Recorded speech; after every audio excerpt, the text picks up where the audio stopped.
Hey guys, it's Jaden. I wanted to give you a video lesson on the pitfalls to avoid for Facebook advertising for physicians, or if you're targeting other medical practices in the healthcare industry. You do need to be wary of a couple of regulations that will actually potentially get you in trouble, like I almost did. So I wanted to share this with you guys, and I hope this is beneficial. The first thing that you guys should be mindful of is HIPAA. And that is an acronym. It's the Health Information Portability and Accountability Act. And this regulates sensitive information regarding patient health, also known as patient health information. PHI is another acronym. What you can and cannot do on Facebook is limited based upon HIPAA. So for example, one of the things that I accidentally did for my first doctor was I thought that it would be intelligent to retarget an ad on any given click. So let's say a patient was going to a random Victoria's Secret store, for example, and on the side of that Victoria's Secret page there was an ad for a doctor. Well, technically, HIPAA actually would consider that a breach of patient health information because that retargeted ad could appear if there's somebody else behind them on the computer screen watching them, and if it says this doctor wants to help you fix your congestive heart failure, for example, that person who is watching behind the shoulder, they might actually have not known that that person has a heart condition, and HIPAA would consider that a violation of sensitive information. So that's definitely one thing that you should be mindful of, is making sure that if you're doing retargeting ads for doctors targeting patients, B2C, that you be mindful of where the Facebook ad can be retargeted. So one of the solutions to that problem is by targeting like services. For example, it's not considered a breach of sensitive information if that patient is to go to, let's say, a gym. They're wanting to improve their health. As long as it's a like service, so say that person is going to go to the gym to get better in shape, if your ad redirects on that type of search, it would be considered a like service, and therefore it would not be in breach. However, if you're going to be retargeting an ad for a supplement product, that may be considered a breach of the contract with the doctor and the patient for sensitive health information. So just be mindful of that. If you're interested in learning more about how this HIPAA can be of a detriment to your Facebook advertising with doctors, I would definitely research it more. If you want to, even contact insurance companies or attorneys to figure out exactly what the contracts are with patients and what exactly their focus is depending on your ad. So I hope that makes sense.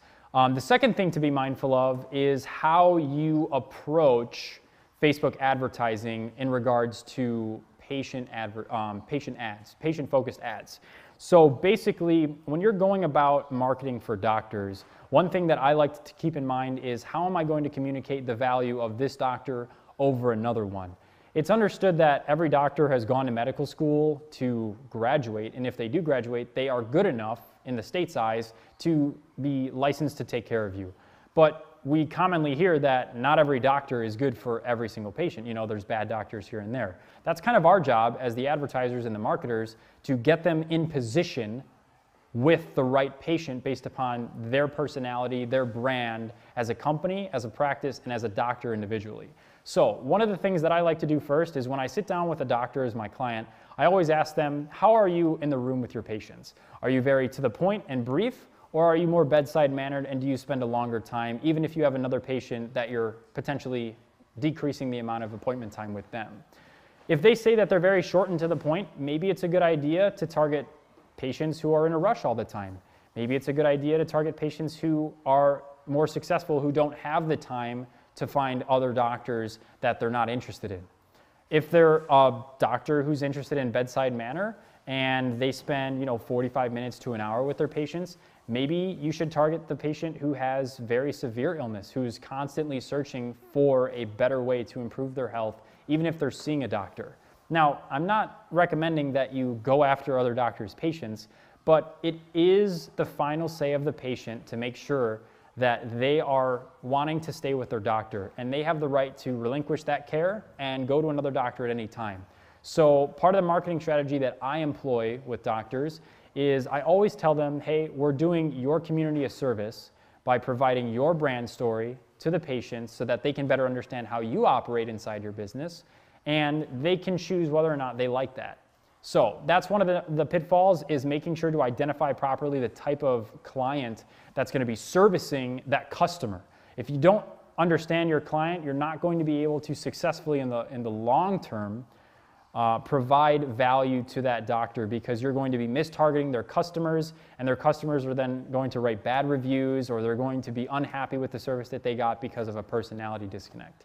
So I hope that that makes sense.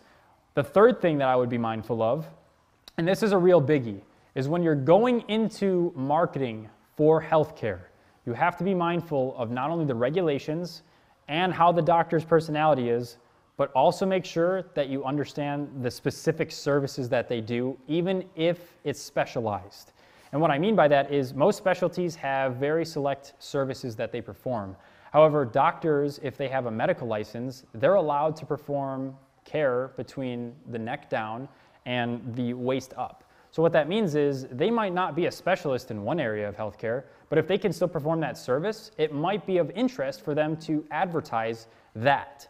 So one of the pitfalls to not run into is making sure that your doctor is advertising every single skill set that he has available.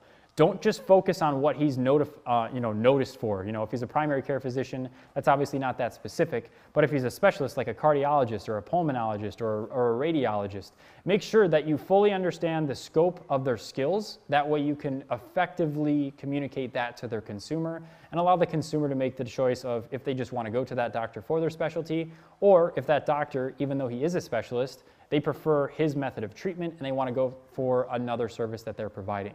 So essentially, when you do all those three, you're going to get to a point where you're going to find yourself very happy with your results if you can manage to maneuver over the last pitfall, which I struggled on for a long, long time. And that's making sure that you break up the ads into individual segments. So if you're going to be targeting, let's say a doctor is focusing on weight loss.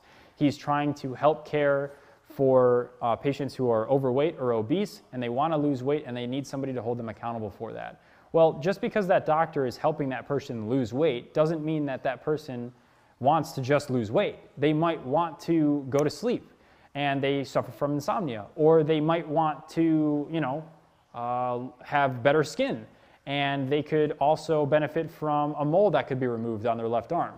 If you understand what I'm getting at, it's to make sure that the ads are targeting every single thing that a patient could think of going to a doctor for, and connecting your doctor to those services and then advertising that to the patient in many different individual ads.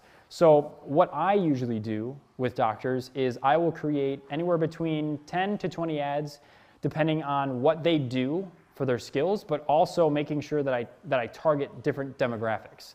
So to wrap everything back together, you want to make sure that the doctor is advertising all of his skill sets available to his consumers, but you're wanting to make sure that if you're doing it from a retargeting perspective, that you're not violating any of the HIPAA statutes in terms of patient health information. You don't want to violate the privacy.